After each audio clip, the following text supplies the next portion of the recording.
O estacionamento na técnica é um bocado vergonhoso. Como que vocês venderiam esta ideia aos vossos próprios pais? Não iam aceitar.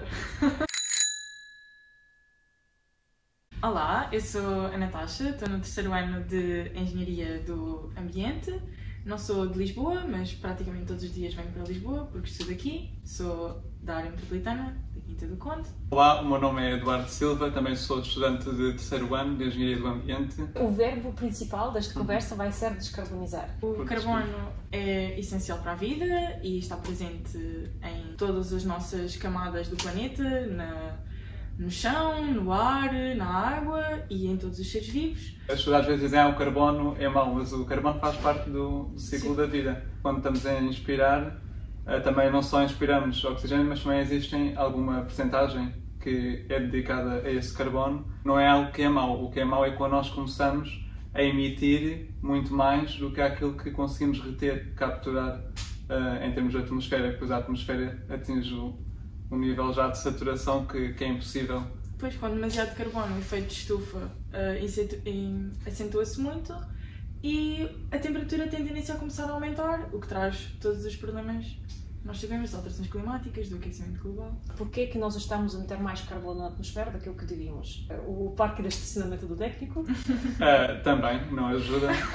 não é o parque de estacionamento, o problema não é o parque de estacionamento, é a forma como as pessoas se deslocam até aqui. Portanto, todo o carbono vai ser depois libertado para a atmosfera e claro que era bom sinal que se esse parque, por exemplo, fosse convertido numa zona mais verde, era bom sinal porque as pessoas já não se deslocavam tanto de automóvel para este local e houvesse, por exemplo, mais estacionamentos para as bicicletas. Pois, exato. Nós estamos a emitir mais carbono porque queimamos combustíveis fósseis, quer seja nos transportes, no carro ou inclusive os transportes públicos, a maior parte também são movidos a gás ou a combustíveis fósseis. Para produzirmos energia, também queimamos combustíveis fósseis e como eles têm muito carbono na sua constituição, ele é libertado para a atmosfera. E há processos naturais de o capturar. As árvores, na água, retêm carbono, inclusive as pradarias, que como realizam muita fotossíntese, também recolhem carbono, só que nós estamos a mandar mais do que o ciclo natural consegue reter. Se nós começarmos a alterar este paradigma, este conceito de utilizar o carro de forma diária, porque é um bocadinho também o hábito dos portugueses. Nós ainda não nos conseguimos desprender dessa forma de mobilidade. Eu até posso dizer por experiência minha que eu, por acaso, até aproveitava a boleia da minha mãe até à escola, na altura do ensino básico e ter o secundário, e nós até morávamos ali perto da escola, só que lá está, foi aquele hábito sempre de levar, de aproveitar aquela boleia, mas depois fui percebendo com o tempo que o trânsito era demasiado e que nem compensava o tempo que a pessoa se desloca de carro com o trânsito, o tempo que perde, porque não é de bicicleta. E tu já tinhas bicicleta em casa? Eu já tinha bicicleta e depois comecei a utilizá-la mais porque realmente comecei a perceber comecei a pensar porque não. Claro que depois há aquela questão sempre também da segurança, que a pessoa pensa, não convém muito ir partilhar a via com os carros e estar ao mesmo tempo a andar de bicicleta, é um pouco inseguro. Agora com o tempo, como já tem havido mais ciclovias, acaba por ser mais seguro, mas não é suficiente. No meu caso, os meus pais são os típicos portugueses que levam o carro para todo lado porque está associado ao conforto e se calhar um bocadinho ao luxo e sentem-se, pronto, não veem bem os transportes públicos como uma opção. Acho que tem a ver muito com o hábito, é muito difícil nós cobrarmos um hábito que já está muito enraizado e que também já veio de trás e porque criam alguns estigmas que na altura os transportes públicos, na altura deles, não tinham tanta qualidade e se calhar os encontros que tinham com as pessoas e o ambiente e inclusive a poluição e o cheiro e tudo que é nos transportes públicos, eles acham que vão vir e vai ser a mesma coisa. Pronto, então evitam muito e praticamente não vêm de transportes. Mas já começaram a experimentar. O passo agora mudou o preço e o meu pai teve um mês ou outro em que veio de comboio, para aproveitar também vir a dormir no comboio e viu que não era assim tão mal.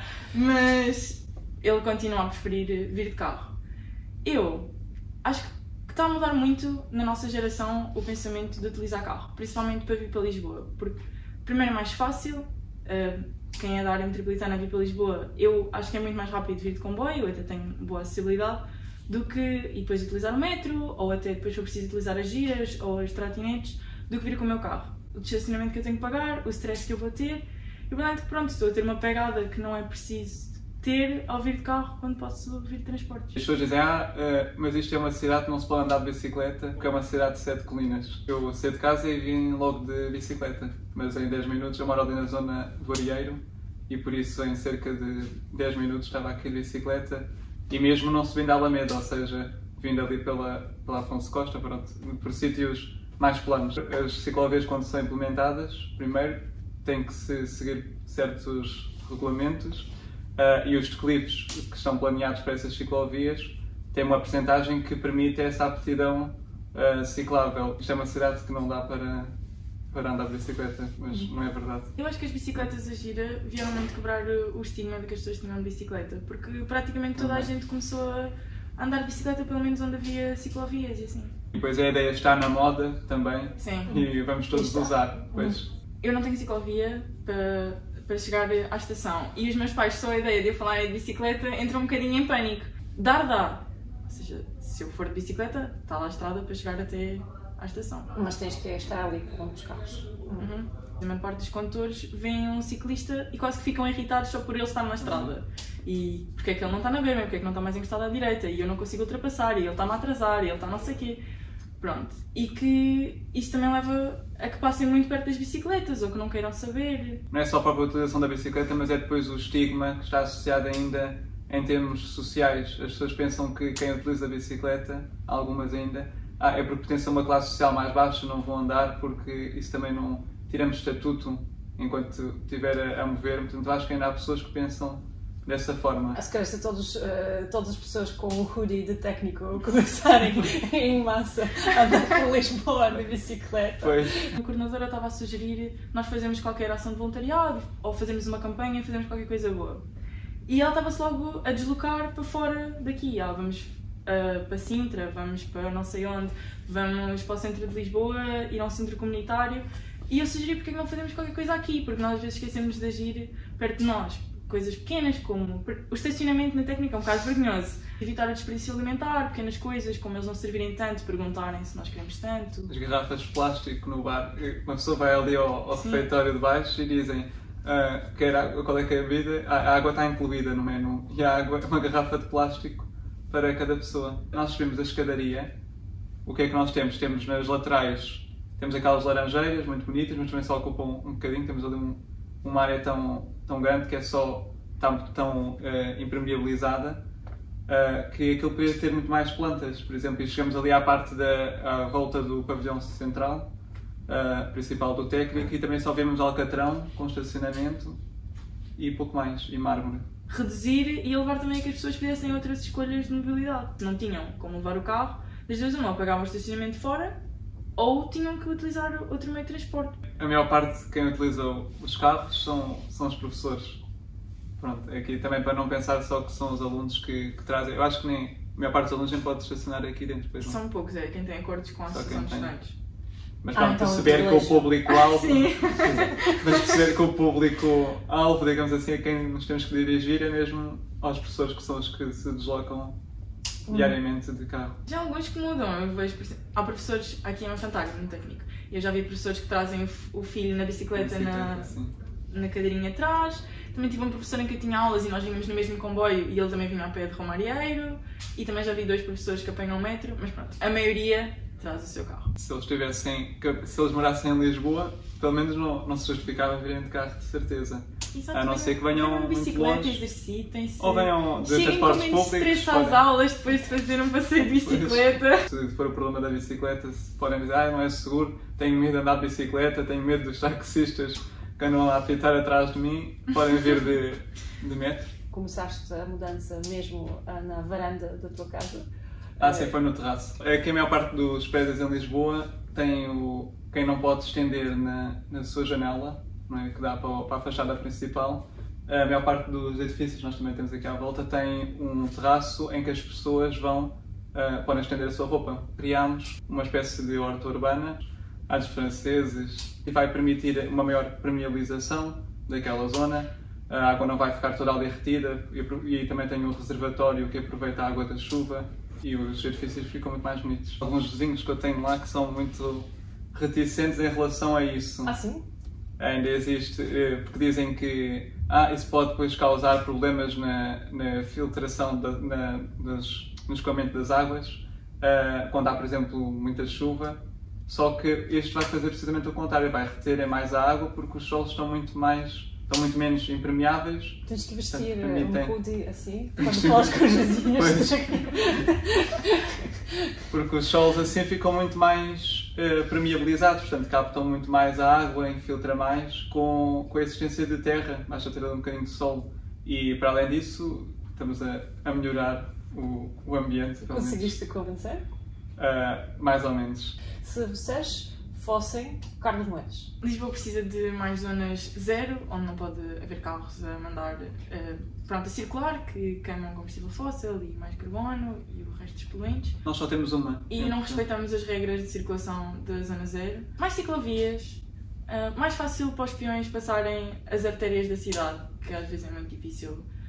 Criar superblocos vai atenuar principalmente não só o tráfego automóvel, portanto a velocidade com que eles circulam, permite devolver espaço à cidade, as crianças podem brincar, também muito mais. Eu penso que esta medida já foi aplicada em Barcelona e permite também que as avenidas que sejam muito compridas, muito longas, possam ser divididas nestes vários espaços que no fundo também permitem não só um convívio social muito maior, permitem tornar os espaços também muito mais verdes e tirar aquela ideia da autoestrada que está muitas vezes associada às algumas ruas de Lisboa, às artérias principais. Outra coisa é se calhar haver alguma penalização em relação aos resíduos que as pessoas produzem, ou seja, ter uma taxa associada acima de um X de quilos ou litros que as pessoas produzem de resíduos, implementar a compostagem a nível da cidade, haver vários locais de compostagem comunitária, facilitar se calhar mais também a reciclagem não só residencial, mas também do resto das empresas. Nós tivemos também a ver as zonas da cidade que sofriam mais com as ondas de calor e no mapa nós vemos, por exemplo, o Parque das Nações e a Baixa como principais alvos desse aumento das temperaturas. E podemos pensar, mas na zona 10, não estamos ali tão próximo do rio, como é que há tanto calor? Mas tem a ver depois com a orientação dos ventos e com os ventos que até vêm da zona da África, que vão aquecer sempre aquela zona mais, portanto conseguem superar o próprio arrefecimento portanto, que vem do rio. E para além disso nós temos também a questão da Baixa, porque temos falta de estrutura verde, temos poucas árvores, portanto aquilo é a zona mais turística e portanto é mais edificada, tem muito mais edifícios e portanto passa aqui principalmente pela questão da arborização, colocação de mais árvores de maior porte também, para dar esta sombra às pessoas que aproveitam a cidade. Ainda mais do que é que o Carlos Moedas podia fazer, se nós queremos atingir a neutralidade carbónica em Lisboa até 2030 ou 2050, também é muito preciso investirmos nas energias renováveis. Ser obrigatório as empresas e inclusive os espaços residenciais, terem a maior parte da sua energia, se não toda, verde. Principalmente em Lisboa, se calhar seriam os painéis solares a fonte de energia renovável. Quanto aos painéis solares, que em relação à EDP, que eles até reduziram o IVA, estávamos a ver isto nos estudos, estava a 23%, eles agora passaram para 6%. O mesmo também aconteceu para as bicicletas, portanto, aqui é a questão também do incentivo. Isto aqui só a ação política é que pode tomar essas medidas. Por cada lisboeta circula um carro. Como que nós convencemos, por exemplo, os pais, os professores, a dizer, ok, agora não vais de carro, vais de transporte público ou de bicicleta? O primeiro passo que eles têm que dar é experimentar, porque as pessoas muitas das vezes falam, mas nem sequer experimentaram. Nessa geração é um bocadinho difícil convencer pela parte positiva, ou seja, experimentar, fazer novo. O que é que se podia fazer a nível político e implementar para as pessoas utilizarem menos o carro? Acho que tem mesmo a ver com dificultar o uso do carro, tipo ter um preço, o espaço que o carro ocupa. Que seja insuportável. Sim, não é tornar inviabilizável, mas dificultar para as pessoas abrirem horizontes às outras escolhas. Cobrar a questão da EML, deve continuar a haver uma taxa cobrada aos veículos que utilizam espaço público, porque aquele carro está ali a ocupar um espaço que podia ser utilizado para outro fim. Não sei, quantos carros é que tem na família? 4 pessoas, 3 carros. Sim. vocês que são Carlos Moedas, não vamos esquecer disso, agora aos vossos pais dizem: temos uma nova regra, temos que reduzir o número de carros à metade. Como que vocês venderiam esta ideia aos vossos próprios pais? Não iam aceitar. Era um pouco difícil. É assim, em Lisboa se calhar aceitariam facilmente, mas pronto, agora deixar completamente de utilizar, não. Por exemplo, em Lisboa eu acho que as pessoas habituavam-se, mas lá está, desde que houvesse mas uma os oferta... outros, mas os vossos pais mesmo, vocês são os dois o Carlos Moedas. Sim. Imagina que ele duplicou-se. E vocês são presidentes da Câmara e falam para os vossos próprios pais, dizendo: é isto que temos que fazer em Lisboa, esta medida, e vocês estão lá a vender a solução para as pessoas que já têm carro. Tem que se comprar o carro das pessoas, não é? Comprar, ou seja, não sei se em termos de dinheiro, não sei se... Eu acho... Bem, o que é que eu diria aos meus pais? Sim, tinha que se comprar um dos carros, ou seja, não sei se com valor monetário ou se com algum benefício fiscal, a pessoa ter que ter apenas um carro por família. E depois eu tinha que oferecer uma solução para não ter carro, ou seja, se não tens carro, vais apanhar o comboio, então a partir de agora vamos ter uma ciclovia para toda a gente conseguir chegar à estação. Ou também, se vou ter menos carros, se calhar é mais fácil eu também chegar à estação, mesmo não tendo uma ciclovia. Mas tinha que ser essa opção, ou seja, se eu quero tirar o carro, eu tenho que dar uma solução para tirar o carro e tenho que compensar a perda do carro para a pessoa. Primeiro temos de ter uma boa rede de transportes públicos, que vamos ver que na verdade O que é boa? Ou seja, qual é a rede de transportes má e qual é a rede de transportes boa? Por exemplo, o número de paragens de autocarro, se calhar é insuficiente. E se calhar nem é as paragens de autocarro, mas pode passar pela frequência com que eles passam nas estações. E às vezes vêm sobrelotados porque lá está, falta essa frequência na paragem dos autocarros, alargar a rede de metro. Falta a questão da intermodalidade. E a rede de transportes adaptar-se às pessoas e não as pessoas à rede de transportes. Por exemplo, uma coisa que eu sinto muito na minha zona é que há vezes em que um autocarro não chega para caber toda a gente e tem outras em que autocarros são vazios. Há horas de comboio em que faz sentido eu ter o dobro das carruagens, porque há muito mais pessoas a andar de comboio. Há autocarros em que ou os autocarros passam a ser maiores, daqueles que têm uma coligação, ou então tem que sair 2 autocarros à mesma hora. Achas que os teus pais passariam para bicicletas e para o metro? Depende da distância, mas se nós quisermos ir, por exemplo, ali do Barieiro até à zona de Benfica, agora já é mais rápido, já temos ali uma nova ciclovia que passa pela Avenida Lusíada. Em sair de Lisboa, ir de carro para a zona de Cascais e o resto da linha. As periferias. Ou, por exemplo, para ir no sentido de Odivelas, também tem um pouco os transportes. Loures. Sim. Aí as pessoas não se desprendem quase. É muito difícil. Ter carro é ter liberdade, ou seja, eu posso ir para qualquer lado quando eu quiser, quando quiser. Com tanta limitação ao centro da cidade, já não é uma liberdade. Na minha zona é ter liberdade, ou seja, quem não tem carro... Pois. Para ir para Lisboa é fácil, tudo bem, mas e os restos dos destinos? Eu quero ir, por exemplo, à Vila do Lado, já não tenho tão bons transportes. Não há uma oferta. Quero ir a Setúbal, já não tenho tão bons transportes. Quero ir à Câmara de Sesimbra, não tenho assim tão bons transportes. No centro de Lisboa, isso não se justifica. Estabelecemos aquelas cidades de 15 minutos. Existe uma grande confusão nas cabeças dos políticos sobre o verdadeiro significado da cidade de 15 minutos, porque é. É eu partir do Arieiro e chegar à zona do Terreiro do Paço em 15 minutos. Mas como? Bicicleta. Ok. Posso ir de carro?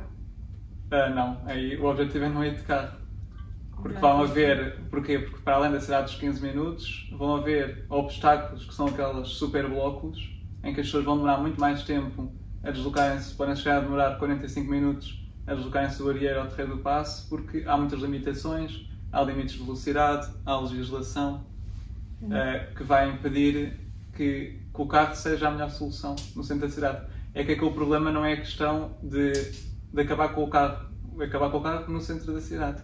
Não quer dizer que as pessoas não deixem de utilizar o carro para outras finalidades, mas o objetivo é porque é que nós queremos reduzir o uso do automóvel, porque temos as questões da poluição, temos as questões das ondas de calor, portanto são fatores que vão prejudicar a saúde pública. Mais 90% do tempo o carro está parado. Ou seja, e se nós também só vamos usar o carro porque eu quero ir à Câmara, como eu vou dizer, quero ir à Câmara de Sesimbra, mas tirando o resto dos dias eu não uso, até que ponto é que justifica ter um carro parado?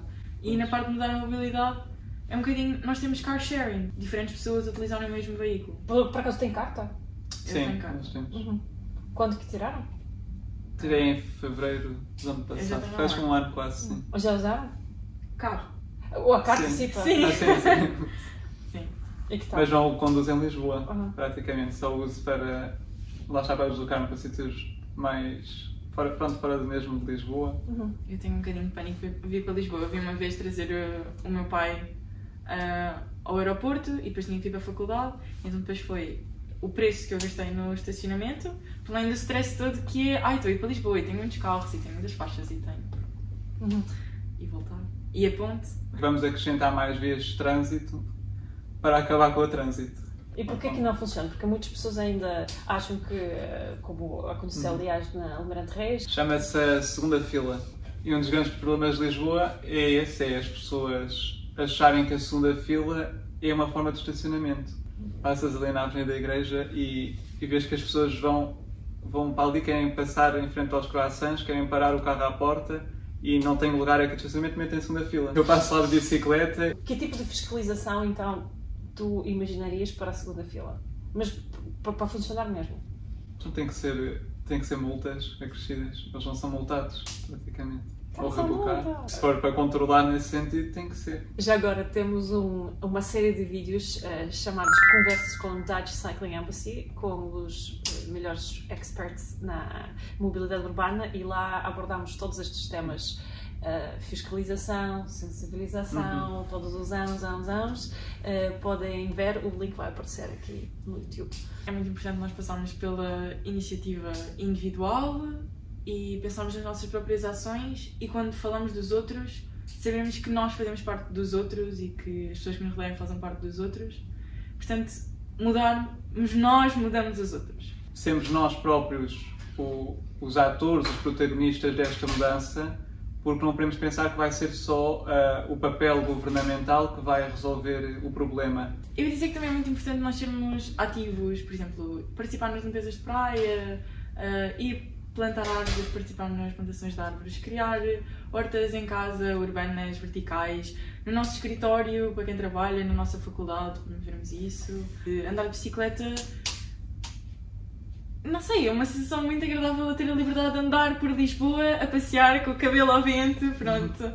Pois, aí está a liberdade, neste caso. Pensar nos nossos atos diários e como é que nós podemos fazer para reduzir o nosso impacto, não só nas questões de mobilidade, mas na nossa alimentação, o que é que nós podemos comer mais, menos, o que é que tem mais impacto, o que é que eu visto, uso roupa em segunda mão, estou sempre a comprar roupa nova, o que é que eu faço à roupa que já não uso, reciclar, pensar em reciclar, em reutilizar.